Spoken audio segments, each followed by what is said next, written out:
అస్సలాముఅలైకుం వరహమతుల్లాహి వబరకాతుహు. Hi hello welcome to my channel అండి. ఈరోజు అయితే ఇంకా చాలా కొత్త రెసిపీ అయితే చేశానండి. చాలా సింపుల్ రెసిపీ. మన ఇంటికి ఎవరైనా కానీ సరే గెస్ట్ వచ్చినప్పుడు అప్పటికప్పుడు మనము ఇంట్లో వేడిగా ఇలాంటివి చేసి పెట్టొచ్చు ఈజీగా. ఇక్కడ నేను తీసుకునేది కూడా గోధుమ పిండితో చేశానండి. రెసిపీ మాత్రం సూపర్ డూపర్గా వచ్చింది. టేస్ట్ కూడా చూసామండి, చాలా ఎమ్మి టేస్టీగా ఉంది. చూస్తున్నారు కదా, హెల్దీ పిండితోనే చేశాను. చాలా చక్కగా ఉంది. పిల్లలు కూడా ఎంజాయ్ చేస్తూ తింటారండి.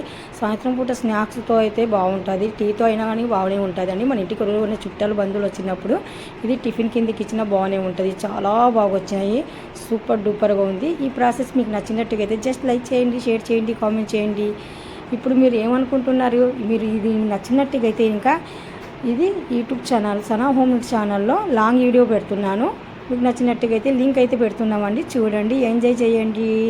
చూస్తున్నారు కదా, ఇలాగా చాలా నెమ్మదిగా చాలా సింపుల్గా ఇంట్లోనే ఎవరైనా కానీ సరే ఈజీగా చేసుకునే ఫ్లవర్స్ అండి. మన సమోసా ఫ్లవర్స్ టైప్ వస్తాయి ఇవి. చాలా చక్కగా వచ్చాయి. చూస్తున్నారు కదా, ఎమ్మీగా టేస్టీగా సూపర్ డూపర్గా. Thank you so much. అల్లా హాఫీజ్. అస్సలాము అలైకుం వరహమతుల్లాహి వబరకాతుహు.